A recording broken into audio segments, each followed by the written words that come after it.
La piel es el órgano más grande del cuerpo. Se encuentra dividido en tres capas que, nombradas desde afuera hacia adentro, son la epidermis, la dermis y la hipodermis. La piel tiene también estructuras especiales que se denominan anexos cutáneos. Estos son la unidad pilosebácea y las uñas. A nivel microscópico pueden observarse además otros anexos cutáneos, como las glándulas écrinas y apócrinas. En esta imagen esquemática podemos observar la organización general de la piel.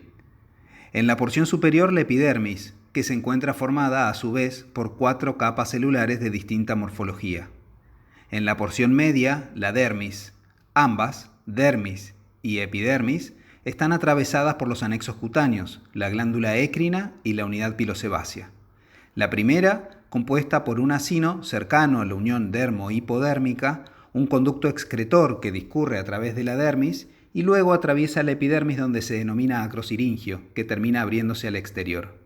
La unidad pilosebácea también discurre atravesando la dermis y la epidermis. Es una estructura compleja que detallaremos más adelante. En la porción inferior, en amarillo, la hipodermis, compuesta principalmente por acúmulos organizados de células grasas llamadas adipocitos. Este es un corte histológico que nos acerca a una imagen más real de la estructura de la piel. El ejercicio aquí sería poder identificar las estructuras antes mencionadas. En la siguiente imagen se encuentran marcadas las respuestas.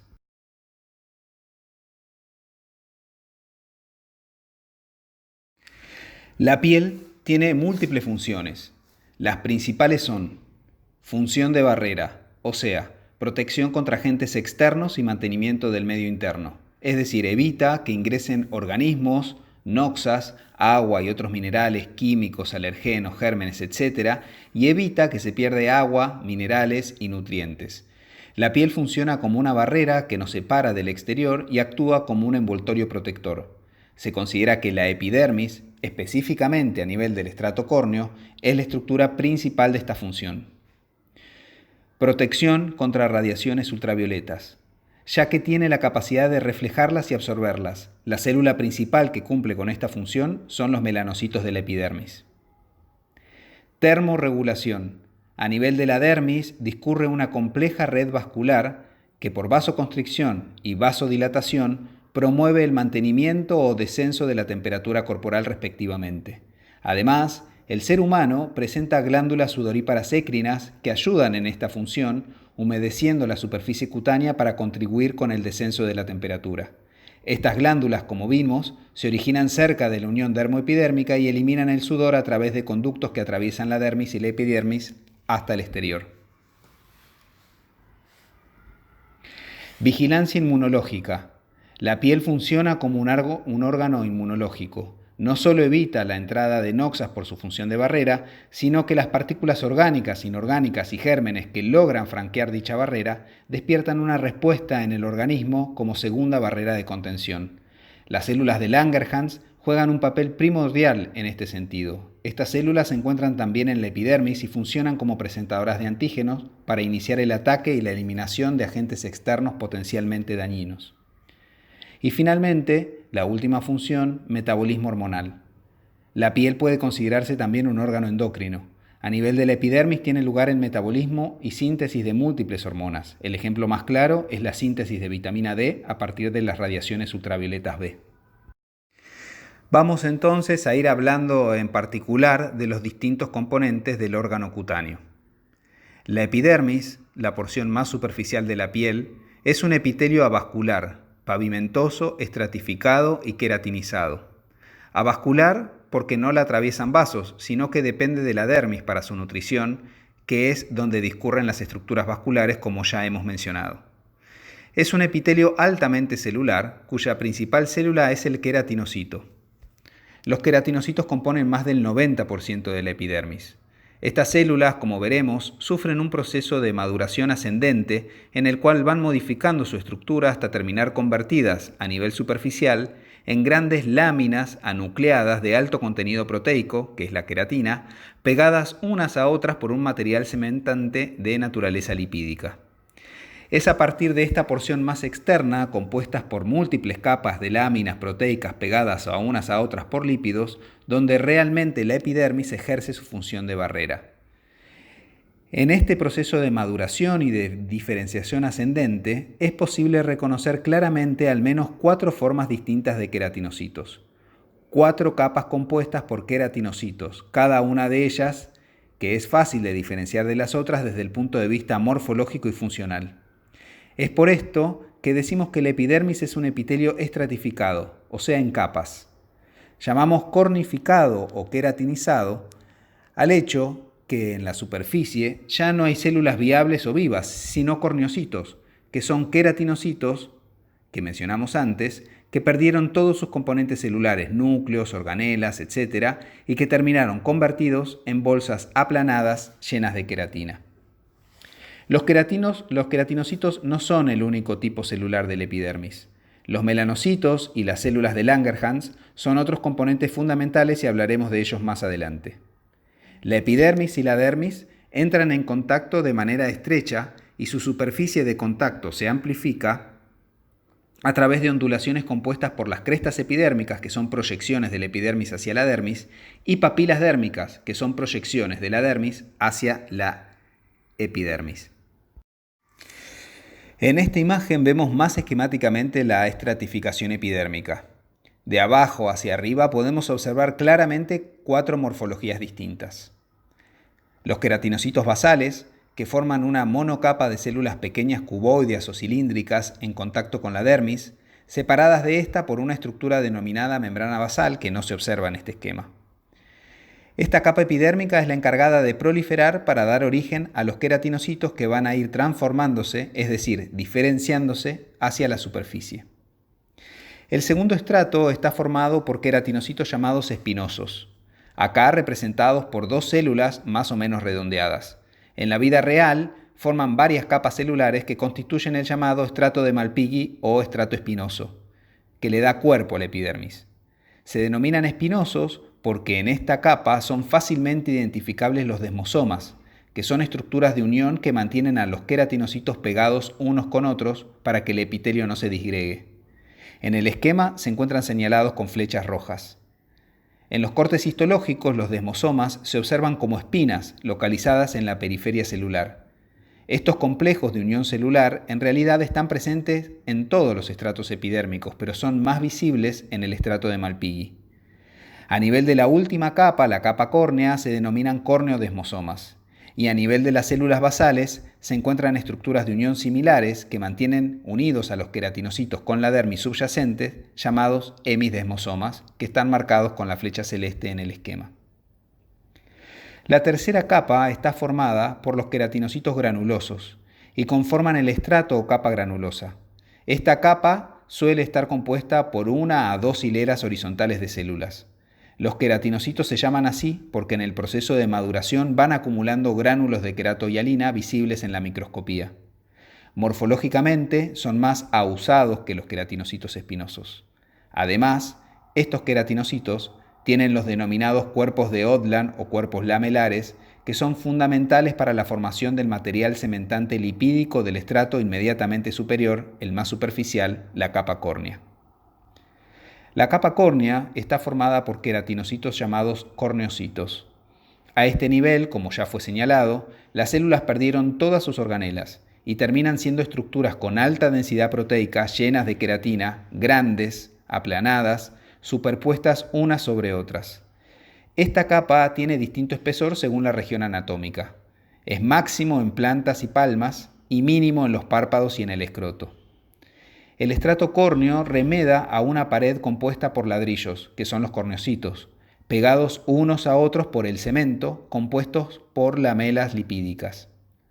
Esta pared es la que conforma la denominada barrera cutánea, es decir, que el queratinocito cumple su función última recién cuando llega a este nivel. Por su alto contenido lipídico, esta barrera es impermeable al agua, evitando tanto su pérdida transepidérmica como el ingreso desde el exterior. También resiste el ingreso de otras sustancias y se transforma así en el paso limitante para la absorción de medicamentos aplicados de manera tópica. Cuando está indemne, es infranqueable para hongos, virus y bacterias. Además, Cumple funciones de protección mecánica, por eso es tan gruesa en zonas sometidas a grandes presiones como las palmas y las plantas.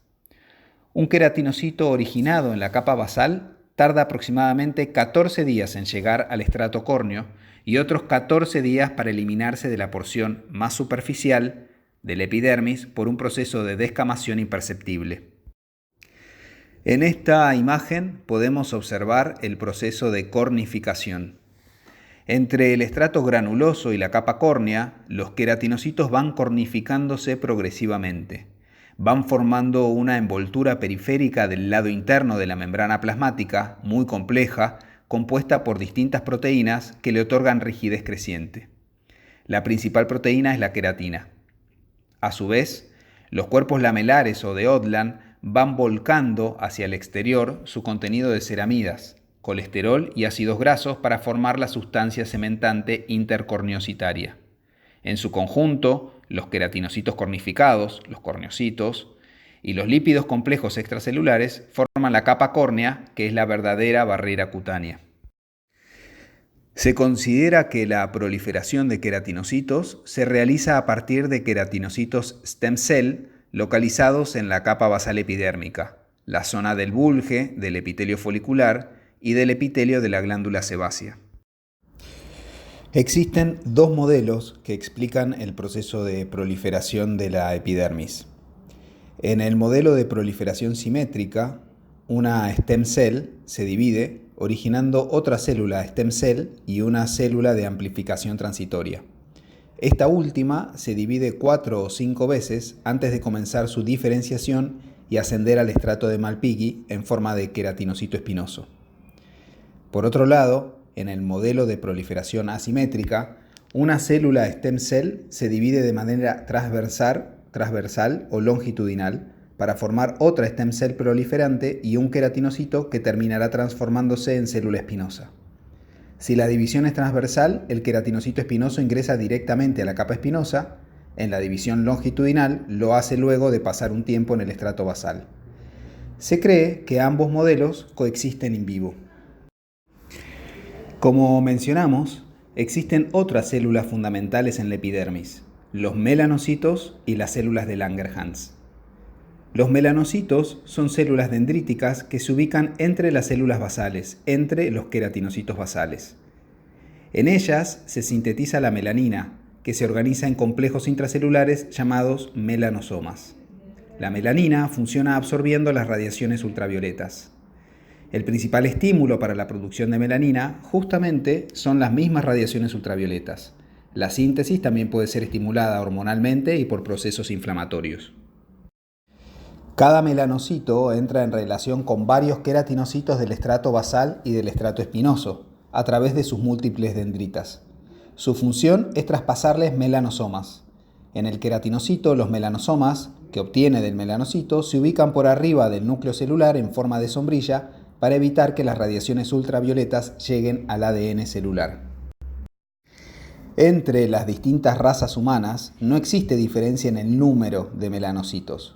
Lo que difiere es el número y tamaño de los melanosomas. En la raza negra, por ejemplo, los melanosomas se transfieren directamente y quedan dispersos en los queratinocitos. En cambio, en la raza blanca se empaquetan previamente. Aquí, en esta imagen de microscopía electrónica, vemos una célula de Langerhans con su típica forma de raqueta de tenis. Las células de Langerhans son células del sistema inmune que actúan como presentadoras de antígeno. Se localizan entre los queratinocitos del estrato espinoso. También son dendríticas, como se puede observar en este corte histológico. Cuando una noxa logra traspasar la barrera cutánea, es captada por la célula de Langerhans que se activa, la endocita y procesa. Madura, deja la epidermis y viaja a los ganglios linfáticos donde presenta antígenos, que son fragmentos de la noxa original, a los linfocitos para que estos a su vez se activen y proliferen, poniendo en marcha la respuesta inmunológica. La dermis es la capa media de la piel. Su función principal es la de sostén y nutrición de la epidermis. A diferencia de la epidermis, predominan aquí los componentes extracelulares: el colágeno, compuesto fundamental, las fibras elásticas y la matriz amorfa extracelular. El colágeno le otorga cuerpo, estructura y rigidez a la dermis, mientras que las fibras elásticas elasticidad. La matriz amorfa, compuesta por ácido hialurónico, proteoglicanos y glucosaminglicanos, tiene alta capacidad osmótica y fija el agua para mantener una óptima hidratación. La célula principal aquí es el fibroblasto, que es el encargado de sintetizar todos estos complejos que hemos mencionado. Dermis y epidermis están relacionadas a través de la membrana basal, que es una estructura Pas positiva que se puede observar en los cortes histológicos. Esta estructura, la membrana basal, es en realidad una porción visible del complejo entramado proteico que une a la epidermis con la dermis. Participan en esta unión hemidesmosomas, fibrillas de anclaje, fibras de anclaje y otros tipos de colágeno. La dermis se divide en porciones. En esta imagen pueden observarse claramente la dermis papilar y la dermis reticular. La primera, inmediatamente inferior a la epidermis, es más laxa, tiene más matriz amorfa extracelular y se dispone en papilas que están marcadas aquí con la estrella celeste. Estas papilas se interdigitan con las crestas epidérmicas, que aquí están marcadas con la estrella roja. La dermis reticular más profunda es más fibrosa. Denominamos dermis perianexial a la dermis que rodea a las unidades pilosebáceas y a las glándulas. Tiene una composición similar a la dermis papilar. La dermis adventicial está compuesta así por la dermis papilar más la dermis perianexial. Tanto la dermis adventicial como la dermis reticular se encuentran altamente vascularizadas. El plexo vascular se dispone en dos segmentos, el plexo profundo y el superficial, conectados a través de vasos comunicantes. En la dermis papilar, las arteriolas dan origen a una red capilar que ocupa la papila dérmica y que termina drenando en vénulas postcapilares. Finalmente, la hipodermis es la capa más profunda de la piel. Está conformada por lóbulos compuestos por células grasas llamadas adipocitos. Cumple el papel de reserva energética, de sostén y de amortiguación, además de complejas funciones endocrinas. En esta imagen de un corte histológico puede observarse cómo los lóbulos están separados por septos fibrosos de tejido conectivo, donde también discurren vasos sanguíneos. Mencionamos dentro de los anexos cutáneos a la unidad pilosebácea. Esta estructura se distribuye con distinta densidad y morfología en toda la piel, a excepción de las palmas y las plantas.